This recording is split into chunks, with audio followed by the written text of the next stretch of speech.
नमस्कार दोस्तों, मैं advocate Vishnudhari Singh legal channel में आप सभी दर्शकों का स्वागत करता हूं। दोस्तों, आज रविवार है। जैसा कि आप जानते हैं, प्रत्येक रविवार को मेरा क्वेश्चन आंसर सीरीज होता है, जिसमें मैंने आपके चुनिंदा प्रश्नों का उत्तर दिया करता हूं, जो आपने हमारे पिछले वीडियो में कमेंट के रूप में किया है। तो दोस्तों, आइए बिना समय गंवाए मैं आपके प्रश्नों का उत्तर देना शुरू करूं। पहला प्रश्न है बबलू साहू जी का। इन्होंने अपने प्रश्न में कहा कि मेरे पिताजी ने सारी पैतृक संपत्ति को किसी तीसरे आदमी के हाथ से बेच दी, लेकिन खरीदार अब तक उस जमीन पर कब्जा नहीं कर पाया है। क्या ऐसी परिस्थिति में उस पैतृक संपत्ति में हमारा हिस्सा होगा? उत्तर में मुझे कहना है, बबलू कुमार जी, आपका हिस्सा निश्चित तौर पर है।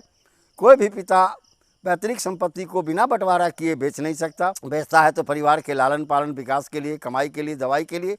लेकिन चूंकि आप यहाँ पर बालिग हैं, आपके हिस्सा को निकाल करके ही उन्हें बेचना चाहिए था, या आपकी सहमति लेकर बेचना चाहिए था, जो उन्होंने नहीं किया। इसके लिए आप सिविल कोर्ट में जाकर के टाइटल पार्टीशन कम डिक्लेरेशन सूट का मुकदमा करें। न्यायाधीश महोदय सारे तथ्यों पर गौर करने के बाद निश्चित तौर पर आपके पिताजी के द्वारा किए गए रजिस्ट्री को कैंसिल कर देंगे और आपका हिस्सा निकाल कर अलग कर दिया जाएगा। अगला प्रश्न है मनोज कश्यप जी का। इन्होंने अपने प्रश्न में कहा कि अगर पिता अपने सारे पैतृक संपत्ति को किसी एक बहू के नाम पर बैनामा कर दे तो दूसरे बेटे का हिस्सा कैसे निकलेगा? उत्तर में मुझे कहना है, मनोज कुमार जी, दूसरा बेटा इसके लिए सिविल कोर्ट में जाए, टाइटल पार्टीशन कम डिक्लेरेशन सूट का मुकदमा करे और वहां साबित करे कि यह संपत्ति पैतृक थी, तो निश्चित तौर पर बहू के नाम पर किया गया बैनामा कैंसिल हो जाएगा और दूसरे बेटे का भी हिस्सा निकाल कर दे दिया जाए। अगला प्रश्न है डिफरेंशिएशन चैनल का। इन्होंने अपने प्रश्न में कहा कि पिता अगर सारे पैतृक संपत्ति को पुत्र के नाबालिग रहते बेच दिया तो क्या पुत्र बालिग होने के बाद उस संपत्ति पर दावा कर सकता है?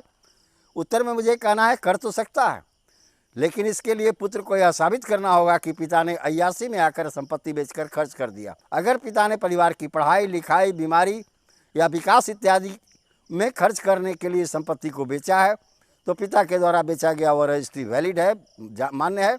वैसी परिस्थिति में न्यायालय उसे वैलिड मानेगा। लेकिन अगर पिता अपने अय्यासी में, जैसे दारू पीने में बर्बाद कर देना या जुआबाजी में बर्बाद कर देना, इन सब चीज़ों में अगर पिता ने संपत्ति बेच करके, पैतृक संपत्ति बेच करके अगर बर्बाद किया है तो निश्चित तौर पर ऐसे रजिस्ट्री को कैंसिल कर दिया जाएगा। अगला प्रश्न है प्रभु नारायण गुप्ता का।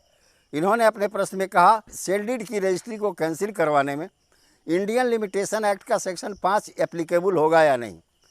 गुप्ता जी, मुझे उत्तर में आपसे ये कहना है कि इंडियन लिमिटेशन एक्ट का सेक्शन 5 जो है वो कंडोनेशन ऑफ टाइम है, कंडोनेशन ऑफ लिमिटेशन है दोस्तों। यानी अगर आपका मुकदमा करने का समय फेल कर गया है, मुकदमा करने का न्यायालय में समय बाढ़ हो गया है, एक निश्चित अवधि बीत गई है, तो आपको कारण बताना होगा कि किन कारण से आपने मुकदमा करने में देरी की। इसी आशय का आवेदन लिमिटेशन एक्ट के सेक्शन 5 में लिखा जाता है। यह लिमिटेशन एक्ट का सेक्शन 5 किसी भी डीड को कैंसिल कराने में भी किया जा सकता है, या अन्य कहीं भी अगर जहाँ टाइम बाढ़ की स्थिति हो और सफिशिएंट कारण है टाइम बाढ़ का, समय बीत जाने का, वहाँ पर इसका इस्तेमाल किया जा सकता है। अगला प्रश्न है नईमुद्दीन साहब का। उनका प्रश्न है कि क्या मुस्लिम समाज में भी ट्रांसफ़र ऑफ प्रॉपर्टी एक्ट की धारा 126 एप्लीकेबल है, लागू होती है? 126 ट्रांसफ़र ऑफ प्रॉपर्टी एक्ट एक अलग चीज़ है, वो नेशनल लॉ है, किसी पर भी लागू हो सकती है। लेकिन अगर मुस्लिम समाज का कोई व्यक्ति अगर चाह रहा है कि उसके द्वारा किए गए रजिस्ट्री को कैंसिल करवाना है तो स्पेसिफिक रिलीफ एक्ट की धारा 31 के अनुसार न्यायालय में वो आवेदन दे, प्लेड फाइल करे और वहाँ साबित करे कि रजिस्ट्री फॉल्स फैब्रिकेटेड या दबाव डालकर करवाई गई है, तो उसकी रजिस्ट्री को न्यायाधीश के द्वारा कैंसिल कर दिया जाएगा। लेकिन इसके लिए प्रॉपर धारा है स्पेसिफिक रिलीफ एक्ट की धारा 31।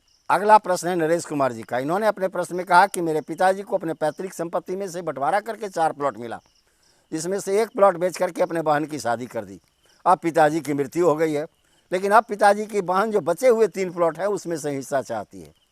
उत्तर में मुझे कहना है, हिस्सा तो मिलेगा, चूँकि तिलक लेना और देना दोनों कानूनन अपराध है। लेकिन अगर आप यह साबित करने में सफल हो जाते हैं कि एक प्लॉट बेच करके ही बहन की शादी की गई, शादी में जितना भी खर्च हुआ, दान दहेज, वो सारा का सारा चीज़ इसी से दिया गया, वैसी परिस्थिति में बहन का हिस्सा घट भी सकता है।